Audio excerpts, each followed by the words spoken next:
বিশ্বের সর্বোচ্চ ভবন সৌদি আরবে অবস্থিত, আর এটি বুর্জ খলিফার চাইতেও অনেক বড়। চলুন তাহলে আজকে জেনে আসি বিশ্বের সর্বোচ্চ ভবনটি কত তলা হতে যাচ্ছে আর এটির নাম কি। বর্তমানে এই টাওয়ারটির নাম জেদ্দা টাওয়ার, তবে পূর্বে এই টাওয়ারটিকে কিংডম টাওয়ার হিসেবেই চেনা হতো।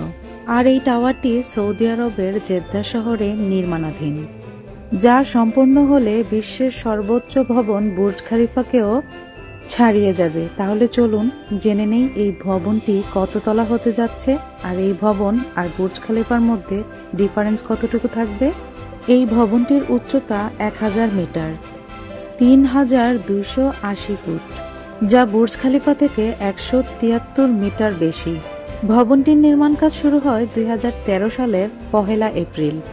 তবে বিভিন্ন কারণে ভবনটির কাজ বন্ধ ছিল প্রায় 6 বছরের মতন। 2023 সালে আবারও পুনরায় নির্মাণ কাজ শুরু করা হয় ভবনটির। জেদ্দা টাওয়ারে 167 তলা থাকবে, যার মধ্যে থাকবে অফিস, হোটেল, আবাসিক অ্যাপার্টমেন্ট, আরও নানান কিছু। আর এই জেদ্দা টাওয়ারটি অবস্থিত লোহিত সাগরের তীরে। নির্মাণ সম্পন্ন হলে জেদ্দা টাওয়ার বিশ্বের প্রথম 1 কিলোমিটার উচ্চতার ভবন হিসেবে ইতিহাসে স্থান পাবে।